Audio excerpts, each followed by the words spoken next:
right, greetings everybody. Today is April 22nd, 2022. I'm super excited for today's monthly webinar. I'll introduce our speaker in a moment, but for those that may not know, our team hosts a monthly webinar. We've sort of dubbed it Friday Fun Facts, given that we try to host these things on Fridays now and try to provide relevant information that can help folks who dial in with their businesses, with real estate, with anything that the topic may be relevant for them. And so the first fun fact that I'll mention is that our guest speaker, Mr. Adrian Cannady, actually on August of this year, Adrian, I don't know if you know this, but we would have known each other 25 years, which is amazing to think about. But that's the first fun fact.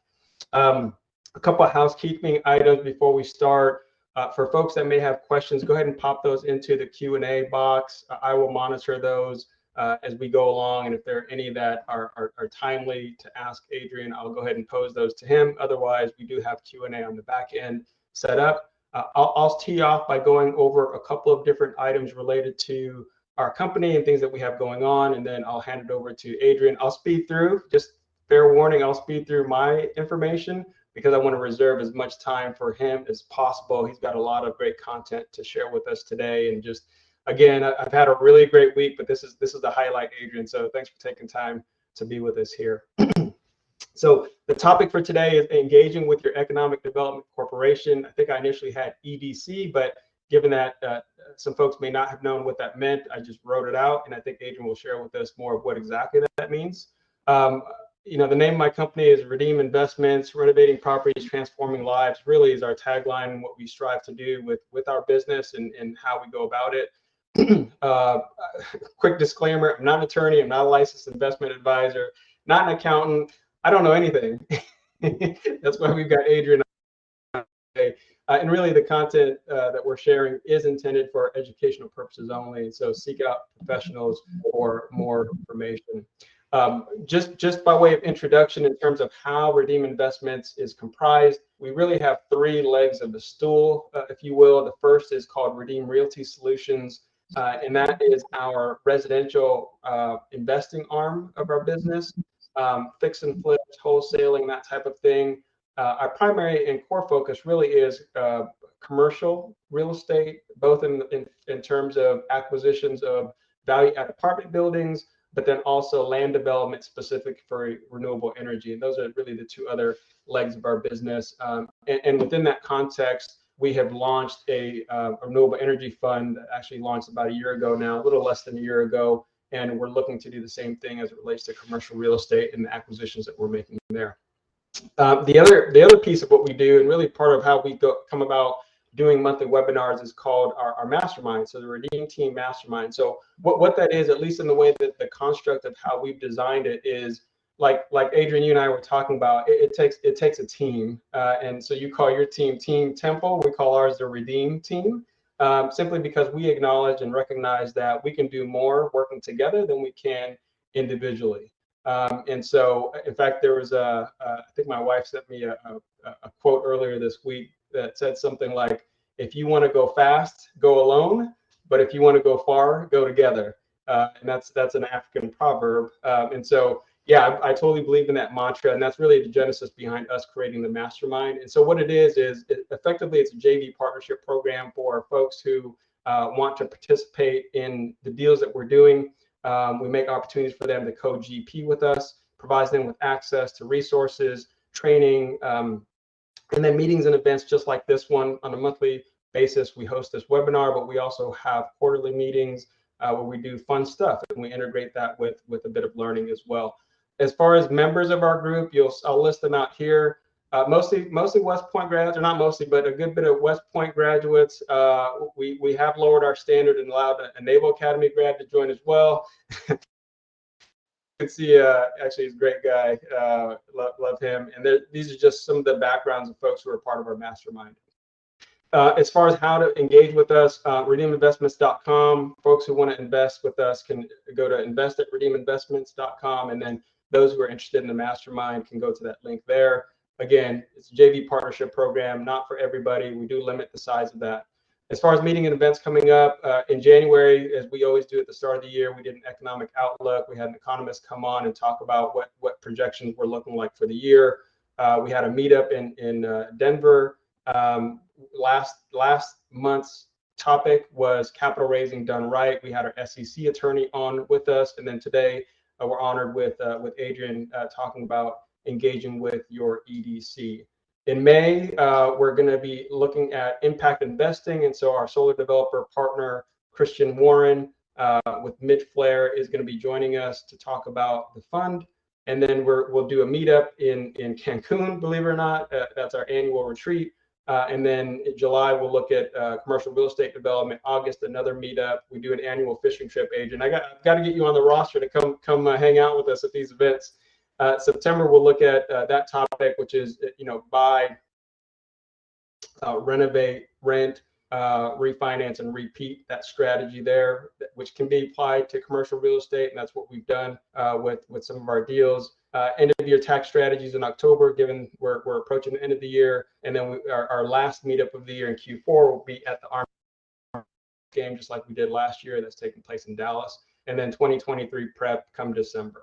As far as the wealth formula, I certainly am not where I'd like to be as of yet, but I understand this formula, and it's one of the things that I try to share. Obviously, you have to, the base is making money. To be able to generate income is absolutely important, because if you don't generate that, there's no money to keep, which is the second tier. And a lot of that involves tax strategies, budgeting, things of that nature. And then lastly, nobody that I know at least has become wealthy not investing and not finding ways to multiply income. And so in the course of that, we feel like commercial real estate really is where it's at. Here's some pictures of our property in Arlington, Texas, that just went live yesterday to list for sale. A bit of background on it here. We won't spend a lot of time. Suffice it to say that we bought it in November of 2019, and the exit, what we expect it to trade at for sale is 2.5 times that amount. So very excited about that. Where we are at this point in time, this is something that we'll talk about here a little bit today. This is a 10-story office building smack dab in the middle of the core business district in Temple, Texas, that we'll be closing on here within the next 2 months. And the plan is to reposition it to a hotel, which is highly desired in that market, given all the activity and all the work that Adrian and his team have been doing. There really is a significant need for a business executive hotel. And so that's exactly what we're seeking to do with that property there, in partnership with a hotel developer who's already in the market. As far as where we're going, really, we're looking to scale up. We have multiple LOIs, letters of intent out on numerous properties. I've been on a bit of a road show to Dallas, San Antonio, Lockhart, Georgetown, all throughout Texas, looking at different properties.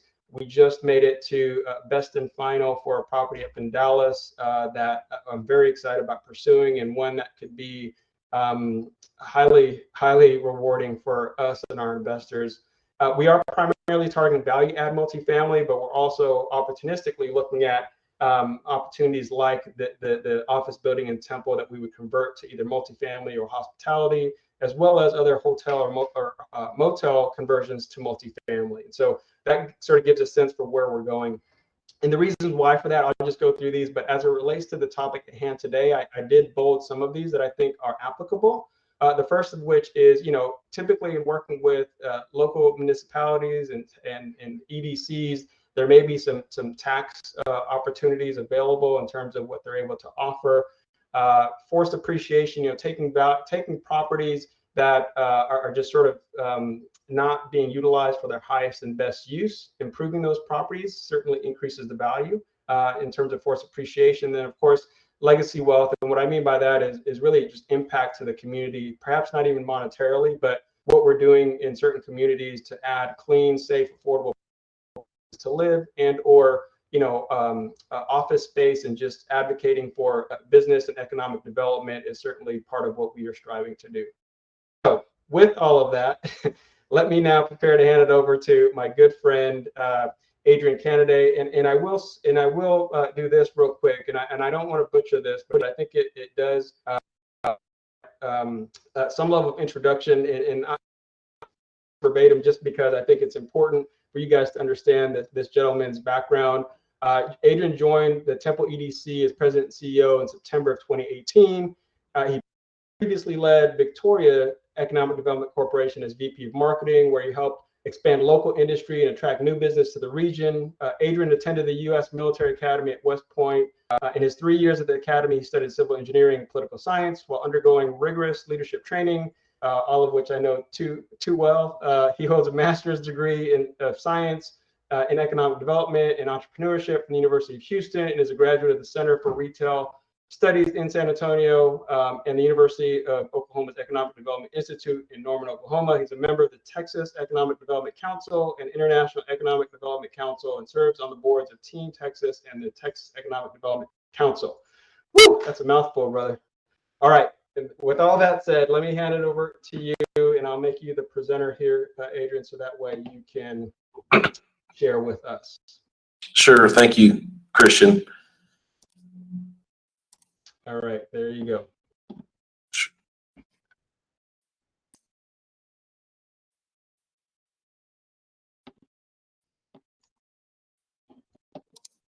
Well, while I get this up, I'll start with an introduction. Happy to be with you all here today, and very interested in engaging in this discussion of economic development. When Chris first came to me with this opportunity, I was very excited because I love talking economic development, and it's near and dear to my heart, and economic development at its core. And there's a number of different ways that communities go about economic development and their strategies and their specific missions and objectives. But at the end of the day, largely it goes back to wealth creation, and many times wealth creation through the creation of a job. And coming from a middle income background and watching my dad go to work and the opportunities that that job provided for him, for our family, it really is a subject that's near and dear to my heart. Thank you for the gratuitous introduction there, Chris. But all that says in that background there in that bio is I know a little bit about everything and enough to be dangerous. And with respect to the subject today, I think I wanted to cover a few things. One, I wanted to give this group an opportunity to really try to understand what are EDCs anyway, what are economic development corporations. And in the state of Texas, it's very different in a number of ways. So I have a slide that talks about that. Then I'll give you a little bit of a commercial on Temple, Texas. No economic developer will get before a crowd and not take the opportunity to sell their community. But then I want to close out those slides with a kind of case study around the largest project that we just announced here, the largest project in investment that we have ever realized in Bell County, Texas. So, and that will, as we talk about that case study, that will help you understand a little bit about our role here in Temple and how we practice economic development, but also will pave the way, I'm sure, to questions from the team. So as we understand or try to understand economic development corporations, I wanted to go over kind of the three kind of broad ways that economic development corporations are put together. Here at the Temple EDC, we are a private, not-for-profit corporation. We're governed by a 17-member board, and that has worked really well for us. With respect to the operational advantages of being a private, not-for-profit, it really gives us an opportunity to work deals and work projects and bring these economic development opportunities together under the radar. As you move to that public type of organization, and there's nothing wrong with that. There's a lot of communities. In fact, the majority of EDCs in the state of Texas are considered public entities. They are governed by a mayor and a city council. If you all have been working projects with EDCs in the state of Texas, you may have heard of the term Type 4A, Type 4B economic development corporations. Those are governed by a particular statute, and there's a lot of rules of engagement there that you have to pay attention to. But essentially, those folks have open meetings. They go through a process. And one of the things that folks would point to that would say that is an operational advantage is you're talking directly to the community by which you are looking to make that investment. And in so doing, as we work out and as you work out deals and an incentive package or a partnership that might include extension of infrastructure or maintenance of infrastructure or sales tax rebates or whatever that the case may be, you're talking directly to the public entity that can make it happen. And so you see the cities primarily are running these types of organizations, EDCs, in the Type A, Type 4B in the state of Texas. Counties have also, you look at Bexar County as an example, has their own EDC, if you will, again, a public entity. And even taxing entities like port authorities. I know at the Port of Victoria, where I'm from, in Victoria, Texas, Southeast Texas, they have an economic development professional that represents their interests. Just understanding that as you go through that process with them, you are subject, or those projects are subject to open meetings as they have those conversations with their council members and their various elected officials. And then you have public-private partnerships, which is some kind of a quasi EDC. They may be supported, and their budget is supported and revenues generated by private memberships, which would be businesses in the community that are looking to support the economic development organization, much like a chamber organization. But you also are receiving revenue from a public entity. And so there's a partnership there. Everyone seems to get on board in those kinds of communities that are working economic development through these public-private partnerships. And it also affords that particular EDC an opportunity to separate some of the discussion and some of their budget and financial resource on the private side, and when they need to dip into the public source as well. As I talk a little bit more about the EDC here, our organization, we actually contract with 3 public entities, and that's the source of our operational revenue. The City of Temple, which is our largest contract, the Temple Health and Bioscience District is another contract, a taxing entity in our community, and also the Temple Reinvestment Zone. Each one of those contracts delineates the services we are to perform. And so from our standpoint, we're not only engaged in business attraction to create new jobs and new tax base and new investment here in the community, but it's we have authority for incentive negotiation. So as we look at tax abatement policies at the city, the county, the Temple College level, as we look at rebates for sales tax revenues that are generated that would go back to a client as an incentive, as we look at real estate and land negotiation, we've even in very unique circumstances have been engaged in right-of-way acquisition on behalf of the city on a strategic property that we may want to take up as part of our economic development strategy. So there's a number of things that we are afforded the opportunity to engage in, and the community as a whole really looks to our organization as a leader for all things economic development. Now, as we take a tour here of Temple over the next few slides, most of you probably know where we are located, Main Street, Texas, I-35, between Dallas and San Antonio, about 2 hours from each market.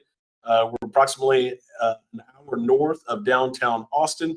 And so for that reason, and I would say in this Texas Triangle, which is a really high growth area of Texas, many of you know, we're within 2.5-hour drive of 80% of the Texas population. We have spent a lot of time over the last couple of years marketing ourselves as not only a logistics option for those looking at moving product in the state of Texas, but also when you look at North America. We are within 1,100 miles of Chicago, Minneapolis, Orlando, and Mexico City. And so we really are, from that standpoint, the center of North America. And as we look at our industrial base, we look at the folks who are employing folks and making significant investments in our community, they're making, producing, assembling product that goes all over the world and certainly all over the U.S. Looking at some demographic trends, and I think this is some of the information from an investment standpoint that has interested redeem investments in our community and has got them moving forward on a property. But our population has grown pretty significantly here, really in recent years, over the last 5 years. As you look at prior to 2011, the city of Temple has grown about 1%, very modest, conservative growth. But you see in that time frame of 10 years, 17% growth. And we are much more significant in our metropolitan area than most people realize. 500,000 people in our MSA. And we've seen a lot of housing growth. The state of Texas right now is challenged with housing, and it's everywhere you look. And Temple has really taken advantage of that opportunity. We have builders who are regional in nature, and now we're starting to attract some national builders who are taking down properties and really adding to our single family inventory. If we look at employment trends, we continue to grow, and a big part of that has been the growth of our industrial base. We'll talk about that in a little bit. But one of the things I really appreciate about Christian and his team and what they're doing, as he's already noted, the members of his team are largely, or a lot of them are veterans. And veterans are really important to this part of Texas.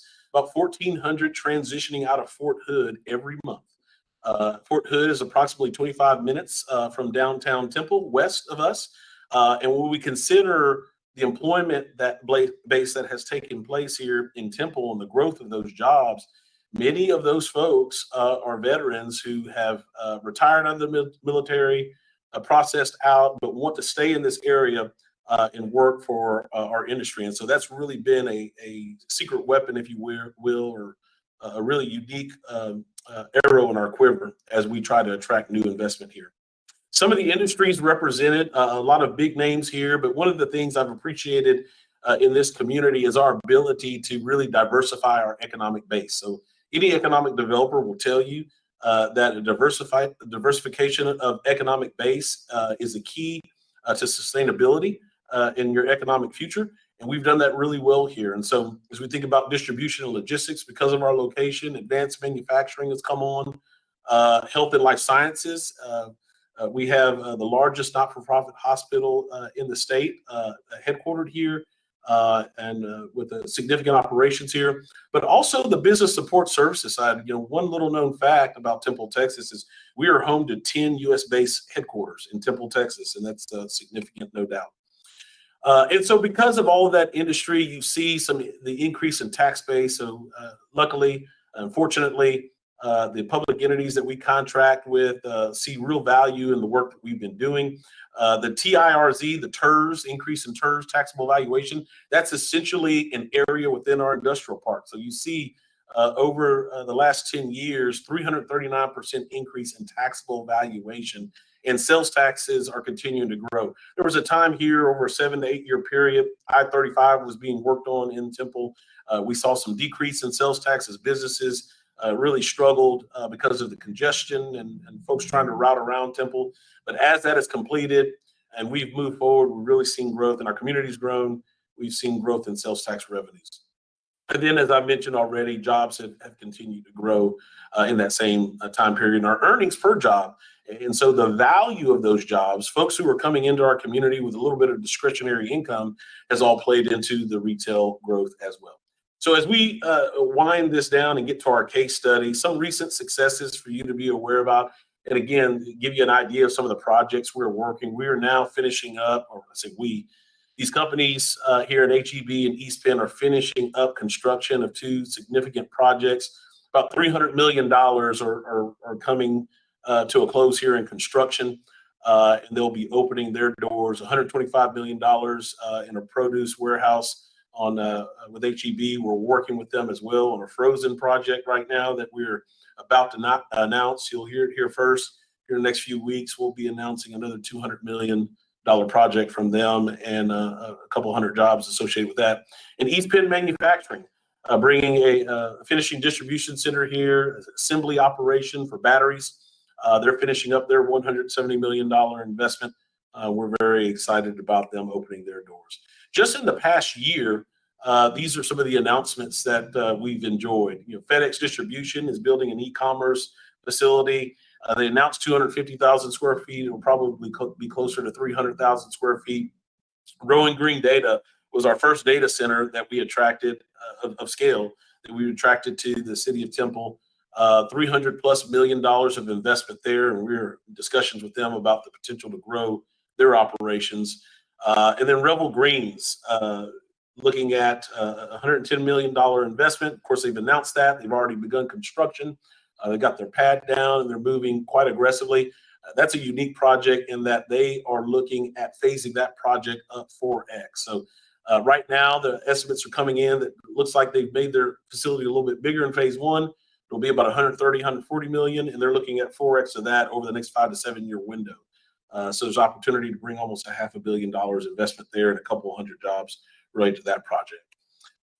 All in all, when we talk about the growth in Temple and what is taking place here, to give you an understanding in CapEx and job creation, from the time 2008 to 2018, just before I got here, $1.8 billion of capital investment that just the EDC has worked on and announced during that time period.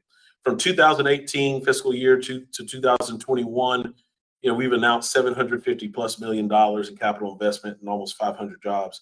And the next 12 months, we'll do in the next year, over $1 billion of capital investment announced in a few hundred jobs. And largely that's due to the Meta. And this is our case study. And after I finish this case study, happy to entertain any questions. This is a project that, again, as I already noted, the largest economic development project in the history of Bell County, Texas. We're very proud of it. It encompasses almost 1 million square feet and a hyperscale data center campus. They'll employ 100 IT operators when they open. That will be direct Meta employees, but they anticipate on a contract basis, they'll have anywhere from 2.5 to 3 ratio to their 1 employee for every one of their employees that they'll have permanently on site, also performing IT functions. So really in this first phase, there'll be 300 to 400 folks on site there at the campus. They announced an investment of $800 million. They tell us the number and the scope of the project is quickly growing. We think it will easily eclipse $1 billion, and that's in phase one.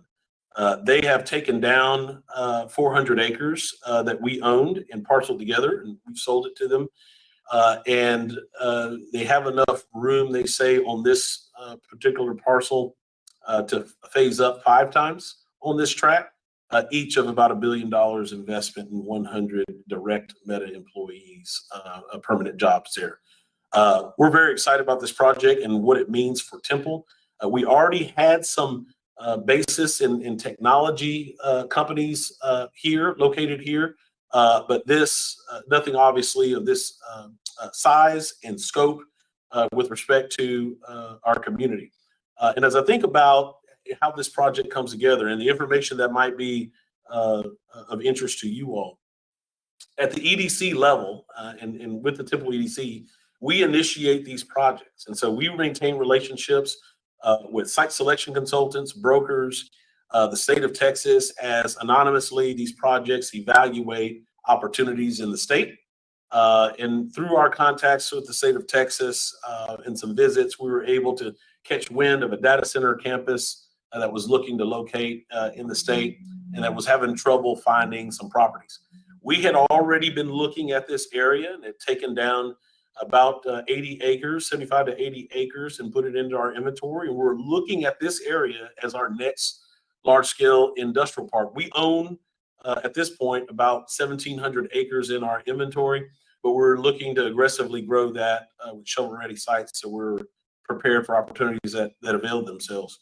So as we looked at this and we started conversations with Meta, they quickly recognized, hey, there's an opportunity here, but we're going to need a whole lot more dirt.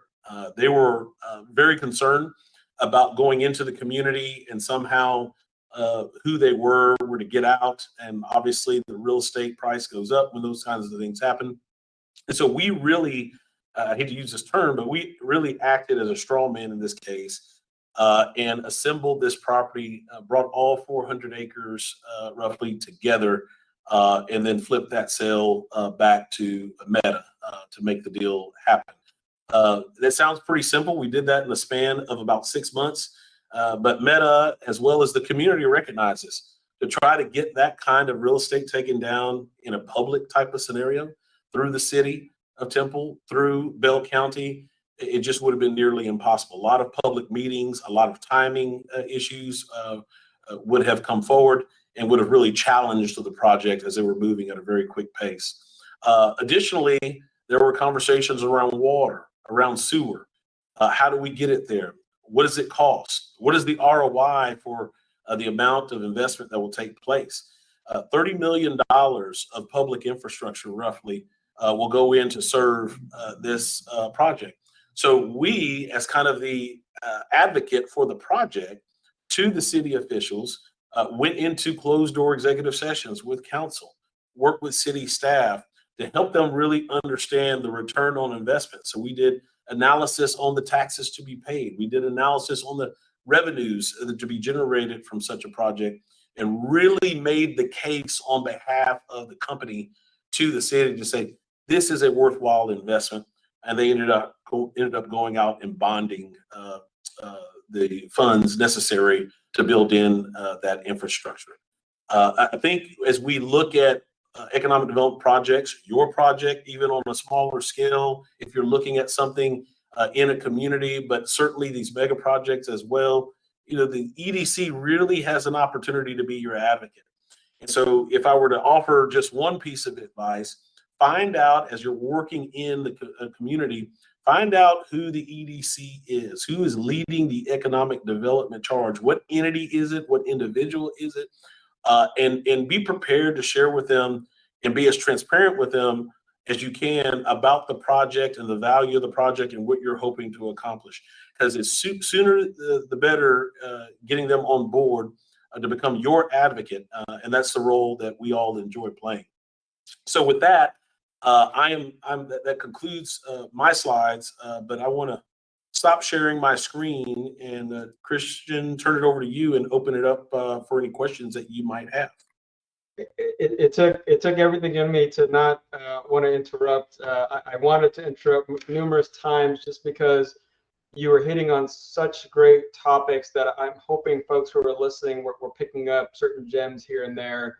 One thing I'll go back to right away is that you're as much in the real estate business as any other investor developer in the real estate space. And I don't think I came to realize that until some of our follow-up meetings that we had within the past year. In fact, I remember you sharing about how there was a point in time where you effectively, right when you got there, were having to sort of give land away to sort of attract people to come. And given the amount of work that you and the team have done and the popularity that has ensued as a result, are now at a point where you're able to charge a premium, I think, for some of the land. And so maybe talk through that evolution and how correct me if I'm wrong, but how you are in fact effectively in the real estate space as well. Yeah, thank you for that. And that's an important topic, because without real estate, no deal can happen. A community can open their arms to you and you can see the opportunity in the market, but if you don't have the real estate, it doesn't work for you. We have always maintained as a community, even prior to my being here, a pretty forward-leaning posture with respect to getting real estate under control and shovel ready.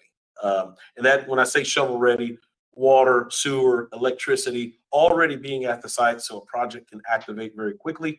That was our competitive advantage. And as part of closing the deals on those projects, oftentimes Temple, again, with the growth rate being what it has been in the past, really trying to be aggressive and put themselves on the map, we were offering a lot of our properties at no cost to companies that would come in. And we worked that into the ROI equation, and that was certainly helpful. And the ROI was there over a long period of time. But when I got here, one of the things that we recognized was, and helped the board and the community recognize, is we can't sustain that long term. We have to replace our inventory. So we really do have to recognize and put a number to what is the value of having that water there, that sewer there, that electricity there, and to have that dirt flattened out at a 1% to 2% grade so that you could quickly go onto the site and build up. So we did a lot of analysis around that and really convinced the boards that there is more here than we have given ourselves credit for, and we have to start charging for that. I will tell you, Chris, Temple is unique in that way. We've heard it. If we've heard it once, we've heard it 10 times.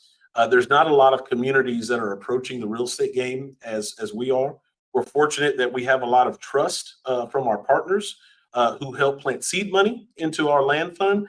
And now we've developed an agreement and a relationship such that all of those funds that we receive, the revenues we receive from those land sales, go back to the land fund. They don't go back to the reinvestment zone. They don't go back to the city. They're held with the EDC, and we're able to leverage that as we deem necessary for our economic development strategy. So if you're going into another community and you're expecting them to take down property, you may not see that everywhere, but it certainly shows our level of commitment to economic development. That's outstanding.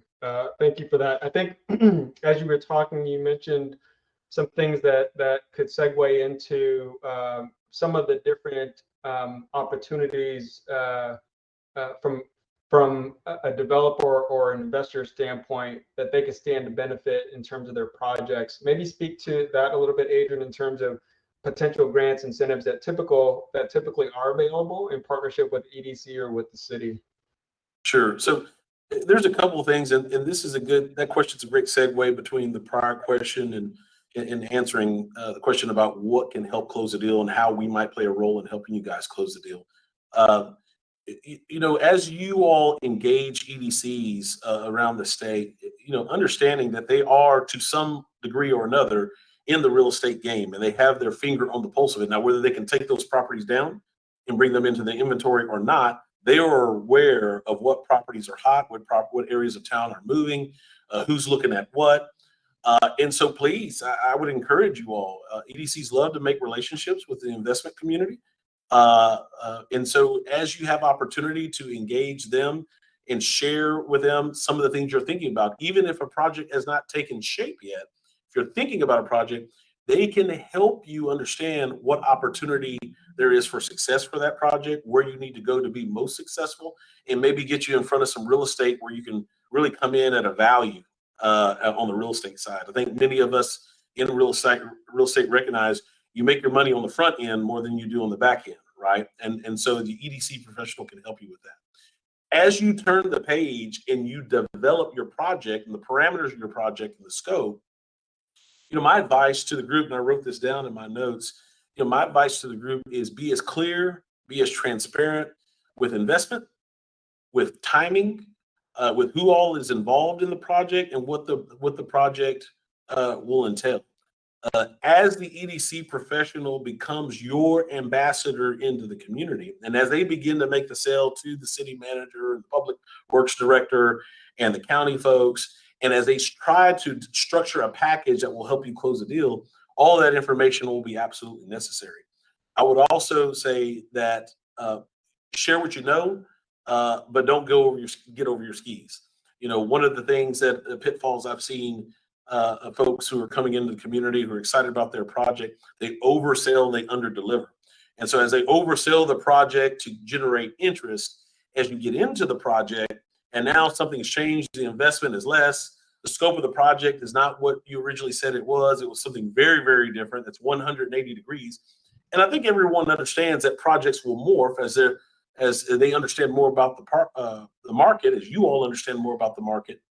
There's not a degree to go from housing on that piece of dirt to a truck logistics center, right? And so really not overselling the opportunity, under promising and over delivering is key. And when those things are coming together in that fashion, as I already mentioned several times, your economic development director that you're working with really becomes your ambassador. And as you think about the suite of incentives and value add opportunities for partnership, tax abatements are upfront. I think as you all thinking about projects around the state and working in communities, you need to be asking about their tax abatement policy. Almost every community has a tax abatement policy, and you need to be taking a look at that and seeing whether you fit, because I think that is the low-hanging fruit. I think that is absolutely something that most projects, not all, but most projects would qualify for in a community. Outside of that, If you're working projects with a retail component, sales tax and sales tax rebates are another incentive that a lot of communities are used to offering. Where that is most effective is if there's some kind of infrastructure project that you're going to have to put into the property. If it's an existing property, oftentimes, particularly if you're changing the use, you'll have some expenditures to incur, whether it's a sprinkler system or what have you. If your project has a sales tax, verifiable sales tax component to it, then another opportunity for an incentive in closing that deal is maybe looking at some kind of rebate of those sales taxes to help pay for that infrastructure that you put in. Certainly in greenfield projects, if there's extension of water and sewer line, that sales tax rebate can be used for that. If you're in a place like downtown, facade grants are very popular. And so if you're going into distressed type of properties, you're looking to rehab those, bring value to them, I would be squeezing for and taking a look at any kind of facade grants that might be available as well. Okay, so thank you for that. You answered a lot of the questions that I was going to ask as a follow-up, but let me try to reframe one that may warrant a different answer. I think it goes without saying that different projects, the level of desirability by either the city or the EDC will probably vary depending on the type of project, right? Especially within the context, for example, so one of the things that you know is the supply and demand imbalance of residential units. And so maybe speak to how it is that certain projects might receive more favorability and how that manifests in terms of incentives and grants and other things. Or perhaps, for example, if there's a lack of overnight stay hospitality establishments in downtown where it would be highly advantageous to have one, how the EDC would partner with the developer to that end. That's a great question, Christian. And you know, the point that I think Christian is hoping that I would drive home is understand what the need of the community is. And if you can scratch that itch, the better opportunity you have to maximizing the potential partnership. One of the things we've appreciated really about Redeem Investments as they looked at our community is one of the first questions was, what do you all need? What do you all need in this community? I know what I have in mind. I know what I'm thinking about, but what is a real need? And I think that's a great start to the conversation and the partnership between the city and the investment group that's looking at the project. Certainly so as you look at a city, oftentimes they will have comprehensive plans, master plans for their downtown, for their northwestern part of their community, for their industrial area. And so if you're able to review those and take a look, oftentimes those things will be revealed. If they're not, ask directly. And certainly the EDC would have a really strong handle on that. And I think if those projects are meeting those needs, again, there's a lot of enthusiasm then and momentum around a partnership going forward. Very nice. Thank you for that. I think one of the things that we would be remiss in not sort of more thoroughly decomposing, if you will, or simply breaking down is when you have a major announcement like a Meta coming into the community and you discuss or you announce the value of that investment of infrastructure, et cetera.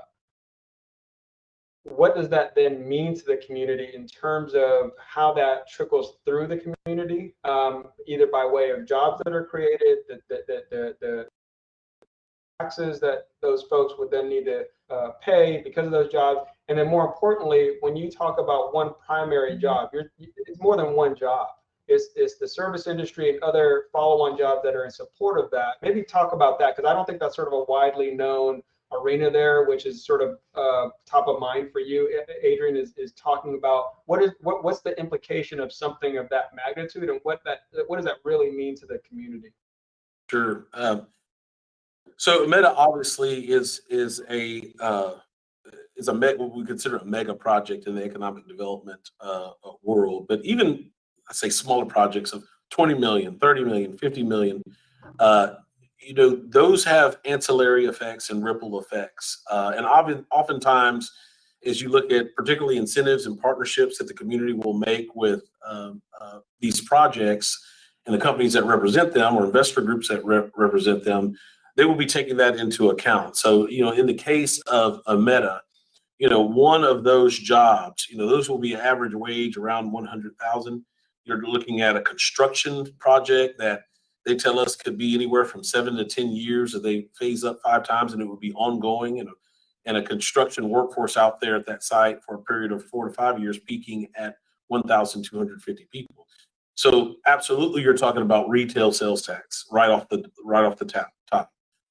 You're looking at food establishments. You're looking at your hardware stores. You're looking at your downtown. You're certainly looking at hotels and the hospitality side of that type of development.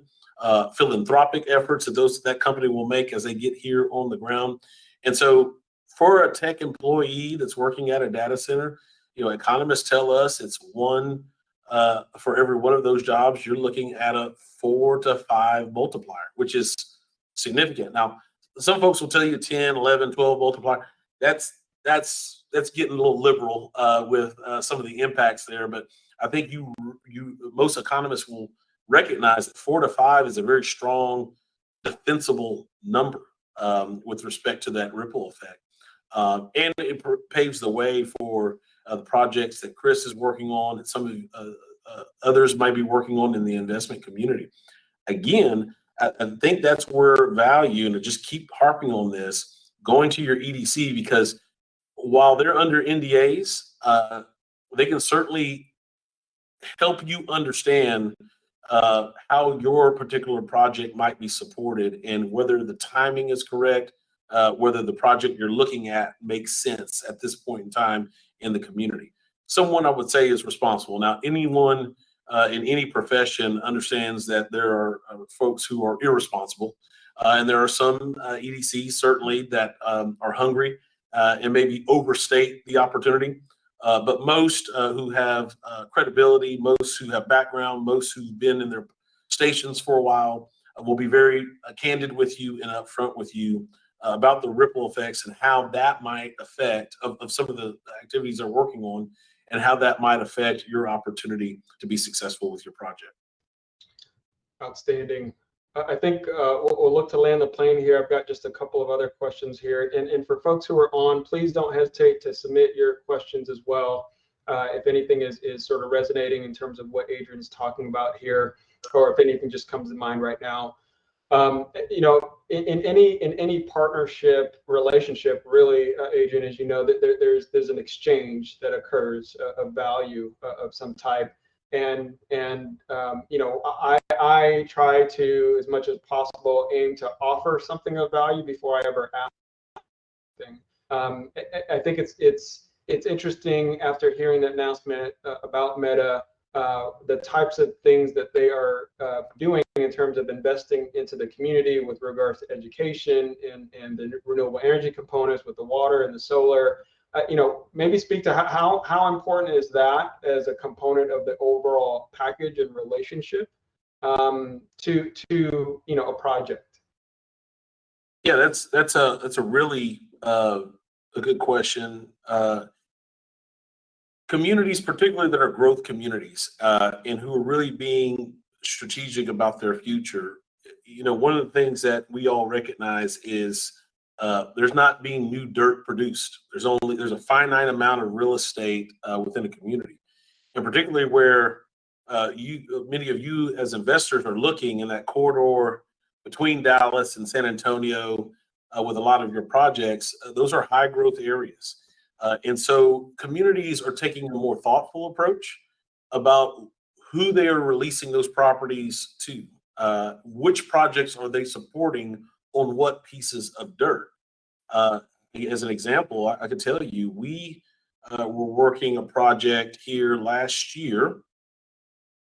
It's to make about $180 million investment, $190 million investment. It would mean about 350 jobs to our community. and they wanted to be, and they were going to pay us a premium on some real estate we own in a very strategic, high traffic location. And as we learned more about the community, good community, sorry, not community, but project and company, strong project, strong company, but they weren't sensitive to the aesthetic we were hoping to achieve at that particular high visibility site. We had looked and saw where they had some challenges in other communities with respect to connecting, and we turned that project down. We turned down $190 million and 350 jobs and the revenue from that property sale. And we'll say, you know what, we'll just stand pat and wait for the next one. We know there will be another one. And so your question is pertinent and appropriate. As we look at any project, and even projects in the investment community who are looking at renovation of a downtown building, there are questions and there's a conversation around what kind of partner long-term will you be in the community? What do you do? I'll give you an example. One of the businesses in our downtown who is a restaurant, when they came into the community, one of the things, they were applying for a facade grant and tax abatement. One of the things that they talked to us about and gave us evidence of is they work with school districts and they provide meals from time to time for kids who are economically disadvantaged.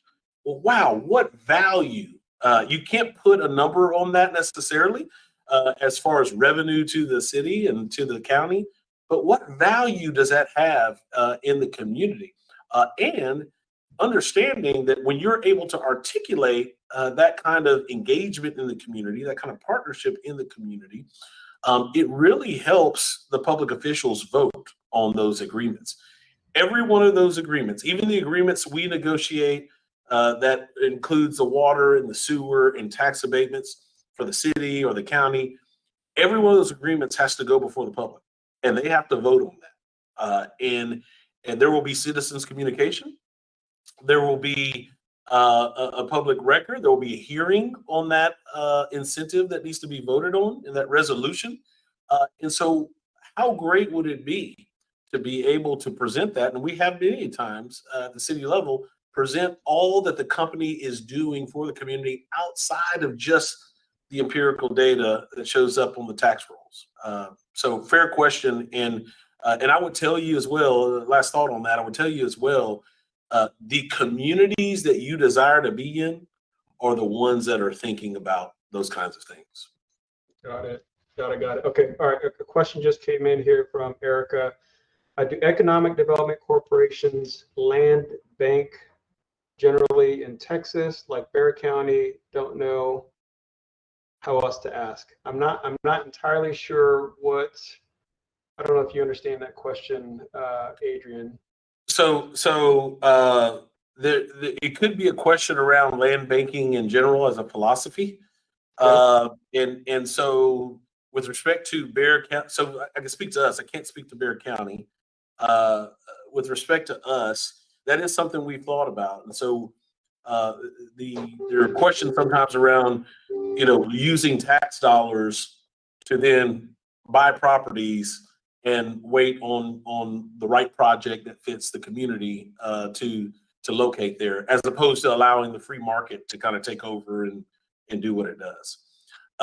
In places like Bexar County, certainly Dallas County, Dallas-Fort Worth area, Tarrant County, high growth, and they've been growing for a long time, locations, certainly in Travis County, Williamson County. The investment community has taken over, a full lock, stock, and barrel. And so you don't see those communities typically going out and purchasing properties, getting them shovel ready on the nonprofit end, and then going out and marketing those. Because you have the investment community who are putting 1 million square feet of spec space up. They're developing their own industrial parks. Houston has done this for decades and decades. You've got private investors going there, developing 200, 300 acre industrial parks and bringing that water and sewer in, or creating their own mud district to do that. In a community like Temple, who has not been seen as let's face it, a grade A investment type of community, we've really had to take that charge and that destiny into our own hands. And so we've done that very well. It's the reason why we've had the levels of investment that we've had on the industrial side. And we'll continue to do that for the foreseeable future until such time the investment community at the scale that we're playing in decides to participate. Got it. Okay, that's very helpful. I'm glad that you understood Erica's question. I misunderstood it, but it sounds like you got it just right. And so, yeah, just as a follow-up, Erica, it sounds like Temple is amongst, or the way that Temple has approached land specifically is understanding that there is value in acquiring and having some land in specific areas of the community. That, of course, as the tide has continued to rise and the time becomes ripe, then they're able to make use of that land either by way of partnership with folks that they're drawing to the community or folks that are existing as part of the community already. So she had a follow-up question. What is Temple's bond rating? AA. AA. Outstanding. Outstanding. That's great. Okay. All right. So let's wrap up the last couple of minutes, Adrian, with any final comments, thoughts, advice for folks, again, who had no idea that the EDC played even such a role as you described here, and how they might go forward from here, having been equipped with the knowledge that you shared with us. Sure. Just final thoughts. The EDC is your friend in most cases. If they're not, then bring your project to Temple, and you'll find friends here. But we really are largely. And again, I just emphasize the transparency and the attention to detail of the project and the partnership. If you go in to the relationship with that mindset and that spirit, great things can happen. All right, last question always is, how do folks get a hold of you? And I took the liberty of providing your content, your information here, so that way folks can have that. I would highly recommend just sort of double underlining what Adrian has shared here, wherever you may be, to engage with your local EDC. Not every one of them, I guarantee, will operate in the same fashion and with the same level of competence, perhaps, as Adrian and his crew. However, it is important, given the level of influence that they have and how they may be able to advocate on your behalf as you seek to add value to your community locally.